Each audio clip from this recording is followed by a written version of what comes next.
Thrombotic thrombocytopenic purpura. Etiology. Etiology is unknown in most cases. It can occasionally be associated with hemorrhagic colitis, administration of cytotoxic drugs, mitomycin, SLE, or connective tissue disorders, pregnancy and the oral contraceptive. There are rare familial forms. Pathophysiology. Physiologically, ultra-large von Willebrand factor, VWF, multimers are released from vascular endothelium and broken down into smaller VWF multimers by a metalloproteinase enzyme present in the plasma now known as Adams 13.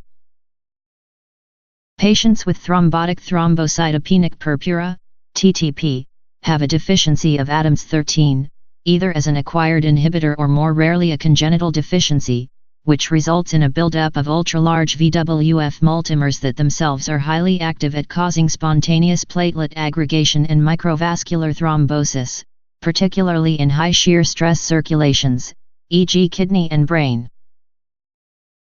Platelets are consumed in this process and patients become thrombocytopenic. Incidence. The annual incidence is about 1 per 1 million, with a slight female preponderance. TTP affects all ages, with incidences peaking at 30-40 years. Clinical presentation.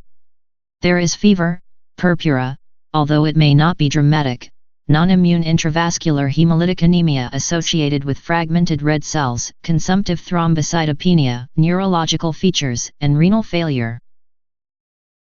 Neurological features may be general, e.g. irritability, fits, drowsiness and coma, or focal, e.g. stroke syndromes.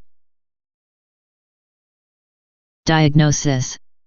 Diagnosis is suggested by FBC and blood film showing thrombocytopenia and fragmented red cells in the appropriate clinical context. A clotting screen will be normal or show only minor abnormalities. Differential diagnosis. From other causes of thrombocytopenia in a patient with an acute systemic illness. The commonest of these are infections, viral, HIV, cytomegalovirus, Epstein-Barr virus and hantavirus, bacterial, septicemia, and others, e.g. malaria. In these situations a low platelet count is usually associated with disseminated intravascular coagulation, whereas in TTP it is not.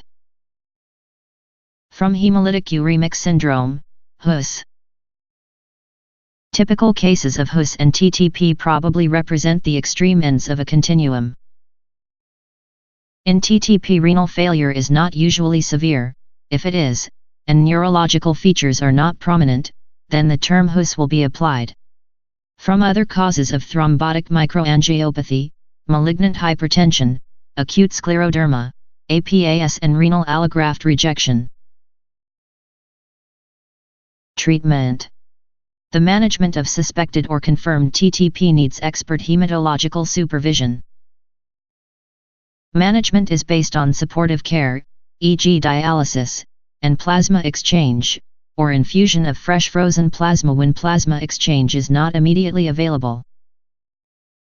Plasma exchange removes the Adams 13 inhibitors with the ultra-large VWF multimers and replenishes normal Adams 13.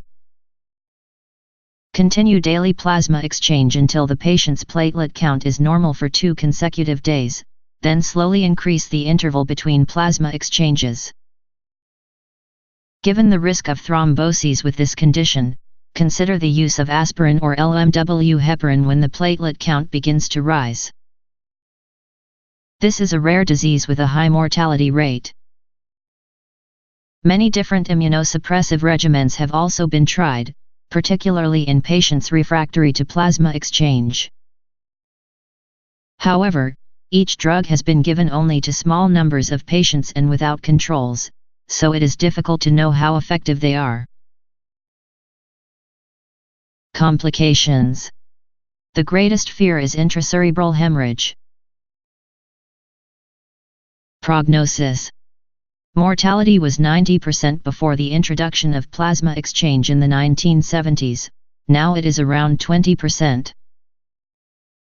However, mortality can still occur after a relapsing and remitting course in 10% of cases.